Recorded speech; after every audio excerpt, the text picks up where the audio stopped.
Hi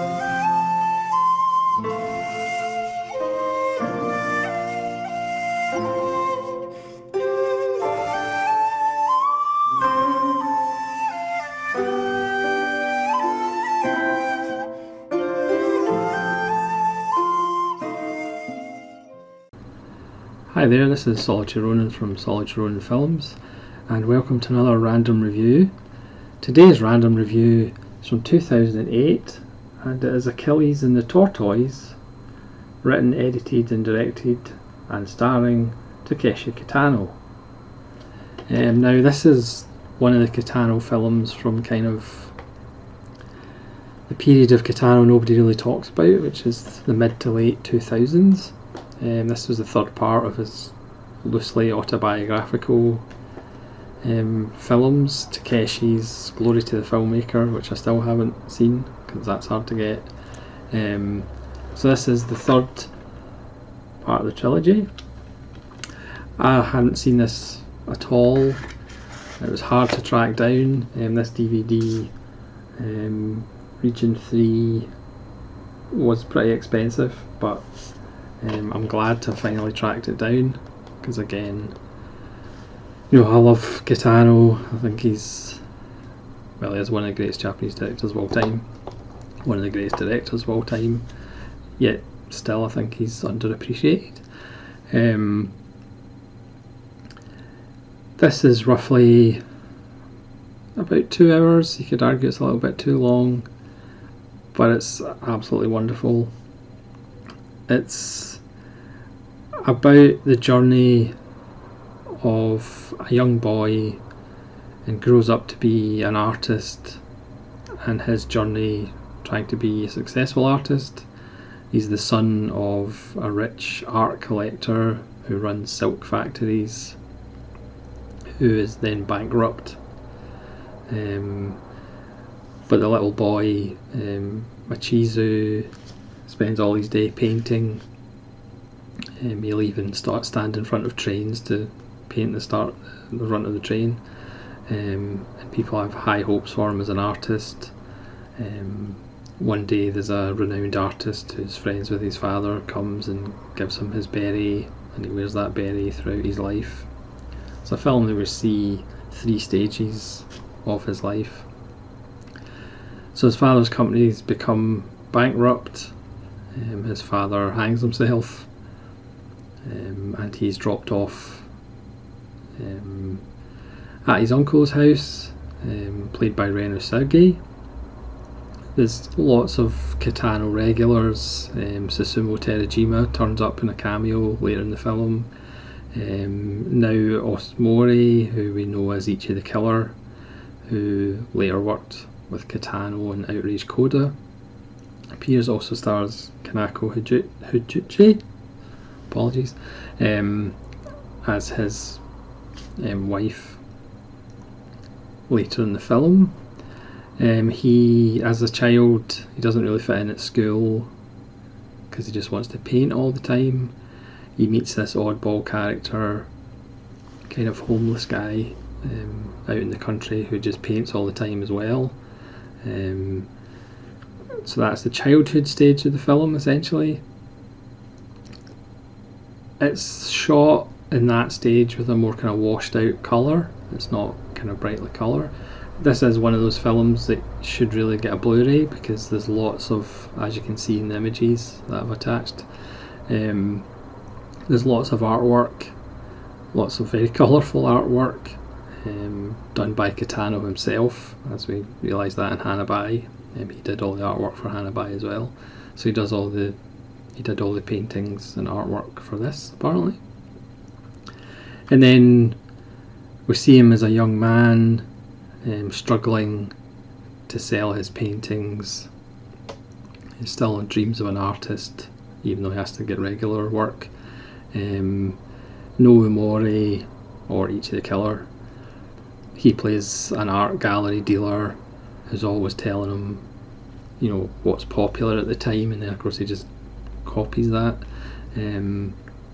He kind of falls in with a group of art students who are more experimental and do lots of hilarious action art pieces which he's involved with.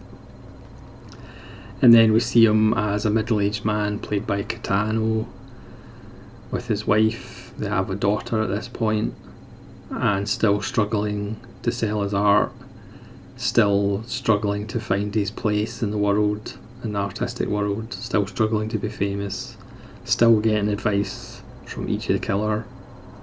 And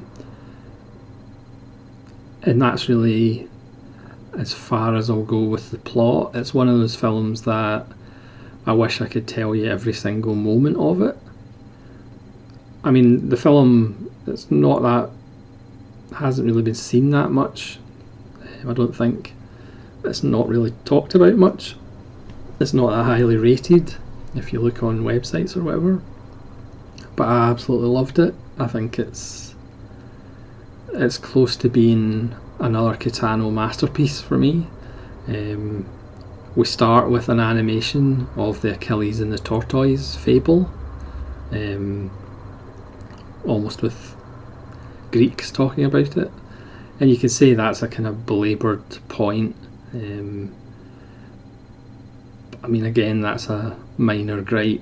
Again, the running time's maybe 10 minutes too long, but again, that's a minor thing. The film is beautiful as we get to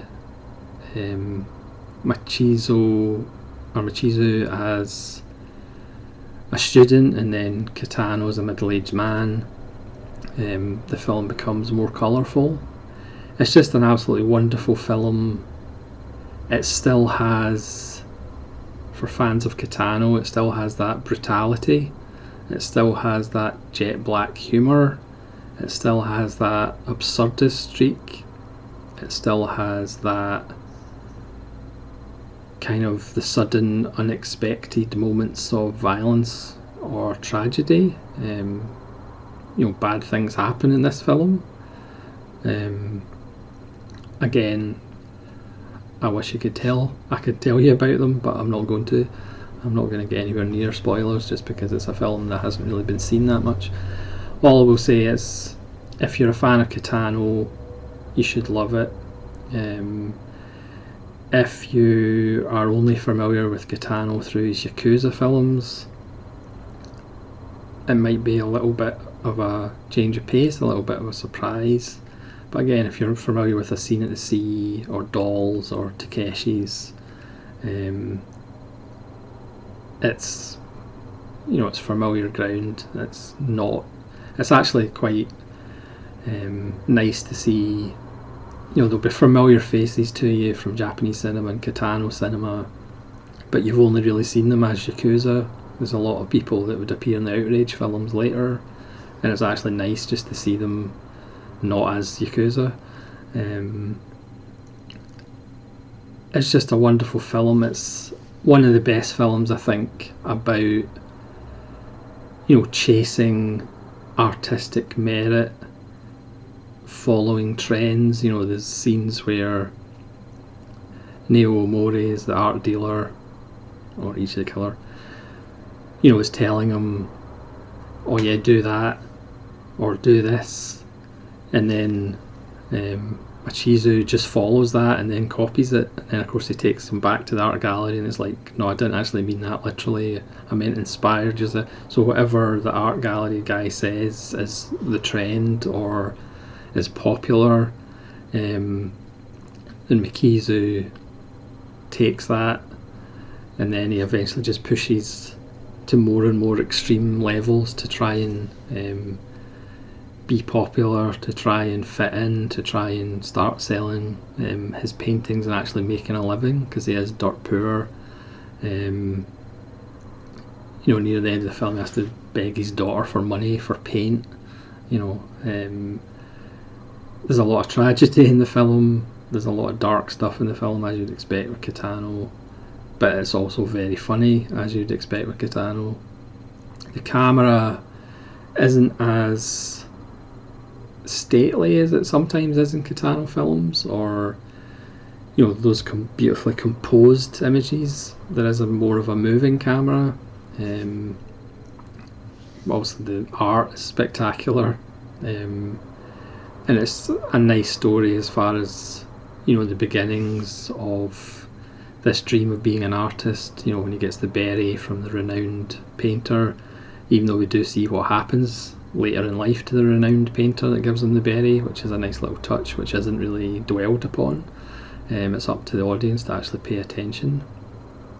And then as a teenager, again with the whole kind of genre of action painting, which is a wonderful montage as again their stunts of throwing paint at things and driving things with paint just gets more and more extreme.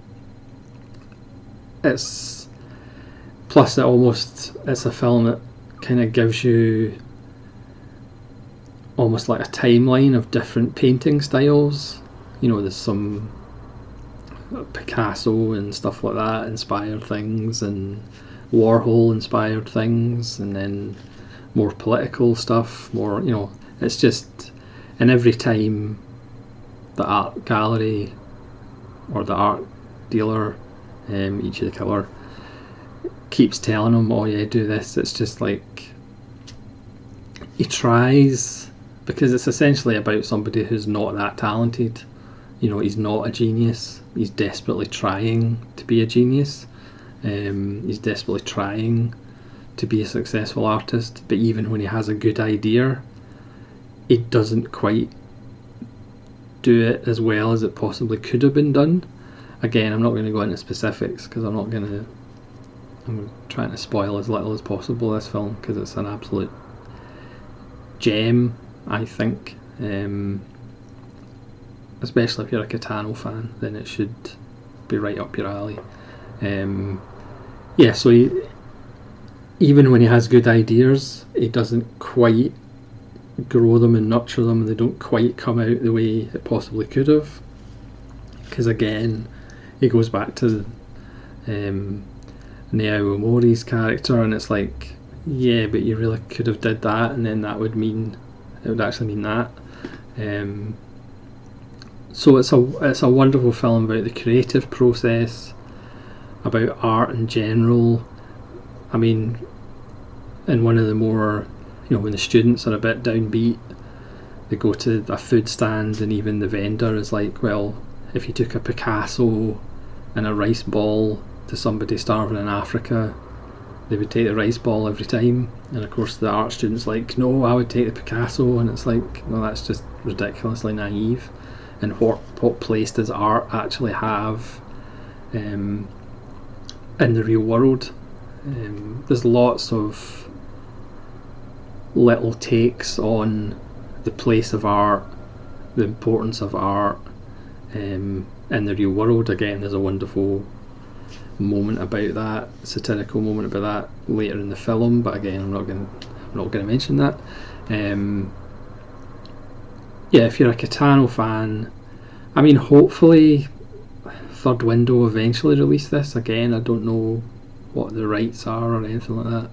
Again, it was expensive to get in DVD finally, but I'm glad I did, because I absolutely loved it.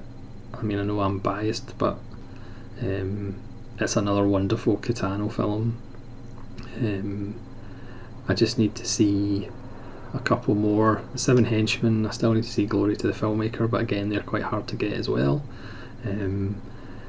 But if you can somehow find Achilles and the Tortoise, again, it's slightly different for Kitano, but again, it still has that black humour, it still has that absurdity and suddenness of violence, of tragedy,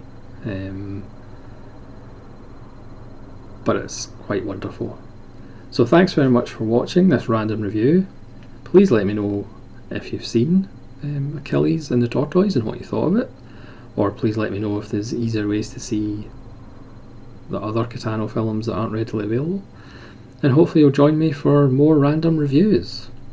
This is Solitary Ronin from Solitary Ronin Films saying farewell.